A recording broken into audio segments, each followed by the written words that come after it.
ನಮಸ್ತೆ ಫ್ರೆಂಡ್ಸ್, ನಂದಿ ಬ್ಲಾಗ್ಸ್ಗೆ ಸ್ವಾಗತ ಸುಸ್ವಾಗತ. ಬೆಳೆ ನಷ್ಟ ಆಗಿರುತ್ತೆ ರೈತರಿಗೆ, ಅದರದ್ದು ಪರಿಹಾರ ಮಾಡ್ಕೊಳೋದಕ್ಕೆ ಖಂಡಿತವಾಗ್ಲೂ ಏನು ಮಾಡಬೇಕು ಅಂತ ತಿಳಿಸ್ಕೊಡ್ತೀನಿ ಈ ವಿಡಿಯೋದಲ್ಲಿ. ಖಂಡಿತವಾಗ್ಲೂ ವಿಡಿಯೋನಂತೂ ಪೂರ್ತಿಯಾಗಿ ನೋಡಿ. ಬೆಳೆ ಪರಿಹಾರ ಹಣ ಬಿಡುಗಡೆ. ಹಣ ಬಂದಿಲ್ಲ ಅಂದರೆ ಕೂಡಲೇ ಈ ಕೆಲಸ ಮಾಡಿ, ಬೆಳೆ ಪರಿಹಾರ ಹಣ ಬರುತ್ತೆ. ಕರ್ನಾಟಕದ ರೈತರಿಗೆ ನೀಡಲಾಗುವ ಬೆಳೆ ಪರಿಹಾರ ಹಣದ ಬಿಡುಗಡೆ ಪ್ರಕ್ರಿಯೆ ಆರಂಭಗೊಂಡಿದೆ. ಆಗಸ್ಟ್ ಸೆಪ್ಟೆಂಬರ್ ತಿಂಗಳಲ್ಲಿ ಅತಿವೃಷ್ಟಿ ಮತ್ತು ಪ್ರವಾಹದಿಂದ ಹಾನಿಗೊಂಡ ಬೆಳೆಗಳಿಗೆ ಸರ್ಕಾರದಿಂದ ನೀಡಲಾಗುತ್ತಿರುವ ಈ ನೆರವು ರೈತ ಕುಟುಂಬಗಳಿಗೆ ಜೀವನದ ಆಶಾಕಿರಣವಾಗಿದೆ.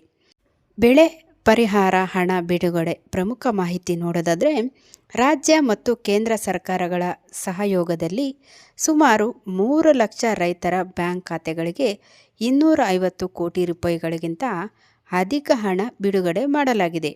ಈಗಾಗಲೇ ಹೆಚ್ಚಿನ ರೈತರ ಖಾತೆಗಳಿಗೆ ಹಣ ಜಮಾ ಆಗಿದ್ದು, ಉಳಿದವರಿಗೆ ಮುಂದಿನ 3-4 ದಿನಗಳಲ್ಲಿ ಸಂಪೂರ್ಣ ಜಮಾ ಆಗುವ ನಿರೀಕ್ಷೆ ಇದೆ.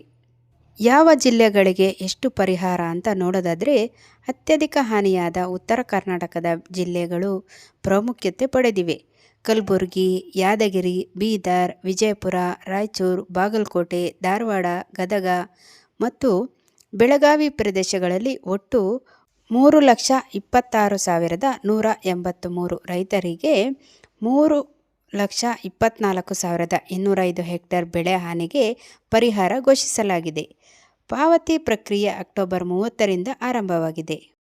ಬೆಳೆ ವಿಧಾನಕ್ಕನುಗುಣವಾಗಿ ಪರಿಹಾರ ಮೊತ್ತ ಮಳೆ ಆಶ್ರಿತ ಬೆಳೆಗಳಿಗೆ ಪ್ರತಿ ಹೆಕ್ಟೇರ್ಗೆ 17,000 ರು, ನೀರಾವರಿ ಬೆಳೆಗೆ ಪ್ರತಿ ಹೆಕ್ಟೇರ್ಗೆ 25,500 ರು, ದೀರ್ಘಕಾಲೀನ ಬೆಳೆಗಳಿಗೆ ಪ್ರತಿ ಹೆಕ್ಟೇರ್ಗೆ 31,000 ರು ಅಂತ ನಿಗದಿಪಡಿಸಿದೆ.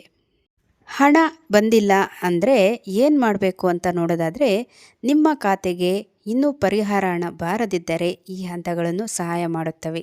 ಮೊದಲನೇದು, ಅಧಿಕೃತ ಪರಿಹಾರ ಕರ್ನಾಟಕ ವೆಬ್ಸೈಟ್ನಲ್ಲಿ ಅರ್ಜಿ ಸ್ಥಿತಿ ಪರಿಶೀಲಿಸಿ. ಎರಡನೇದು, ಜಮೀನು ದಾಖಲೆಗಳು, ಬ್ಯಾಂಕ್ ಹಾಗೂ ಆಧಾರ್ ವಿವರಗಳು ಒಂದೇ ಬಗೆಯಿದ್ದು ಪರಿಶೀಲಿಸಿ. ಮೂರನೇದು, KYC ಪ್ರಕ್ರಿಯೆ ಪೂರೈಸಿ ಮತ್ತು ಬ್ಯಾಂಕ್ ಖಾತೆಯನ್ನು ಆಧಾರ್ಗೆ ಲಿಂಕ್ ಮಾಡಿ. ನಾಲ್ಕನೇದು, ಗ್ರಾಮ ಪಂಚಾಯಿತಿ ಲೆಕ್ಕ ಪ್ರಧಾನರು ಅಥವಾ ತಹಸೀಲ್ದಾರ್ ಕಚೇರಿಯನ್ನು ಸಂಪರ್ಕಿಸಿ. ಐದನೇದು, ರೈತ ಸಹಾಯಕ ಕೇಂದ್ರಗಳ ಸಹಾಯವಾಣಿ ಮೂಲಕ ಮಾರ್ಗದರ್ಶನ ಪಡೆದುಕೊಳ್ಳಿ. ಪಾರದರ್ಶಕತೆ ಮತ್ತು ಭವಿಷ್ಯ ಭದ್ರತೆ ನೋಡೋದಾದರೆ, ಬೆಳೆ ಪರಿಹಾರ ಘೋಷಣೆಯ ಹಣ ಹಸ್ತಾಂತರ ಈ ಬಾರಿ ಆಧಾರ್ ಆಧಾರಿತ ನೇರ DBT ಮೂಲಕ ನೇರವಾಗಿ ರೈತರ ಖಾತೆಗೆ ಜಮೆಯಾಗುತ್ತಿದೆ. ಪ್ರಧಾನಮಂತ್ರಿ ಫಸಲ್ ಬಿಮಾ ಯೋಜನೆ ಅಡಿಯಲ್ಲಿ ಕೃಷಿ ವಿಮೆಯನ್ನು ಮಾಡಿಸುವುದು ಭವಿಷ್ಯದ ಸುತ್ತಲೂ ಸುರಕ್ಷತೆಯನ್ನು ಒದಗಿಸುತ್ತದೆ ಎಂದು ಸರ್ಕಾರ ಸೂಚಿಸಿದೆ. ಹೆಚ್ಚಿನ ಮಾಹಿತಿಗಾಗಿ ಅಧಿಕೃತ ಪೋರ್ಟಲ್ ನೋಡಿ, ಇದನ್ನು ನಾನು ಲಿಂಕನ್ನು ಸ್ಕ್ರೀನ್ ಮೇಲೆ ಕೊಟ್ಟಿರ್ತೀನಿ. ಆ ಲಿಂಕ್ಗೆ ಹೋಗಿ ಭೇಟಿ ನೀಡಿ ಅಲ್ಲಿ ಅರ್ಹ ಪಟ್ಟಿ ಮತ್ತು ಸ್ಥಿತಿಯನ್ನು ಪರಿಶೀಲಿಸಬಹುದು.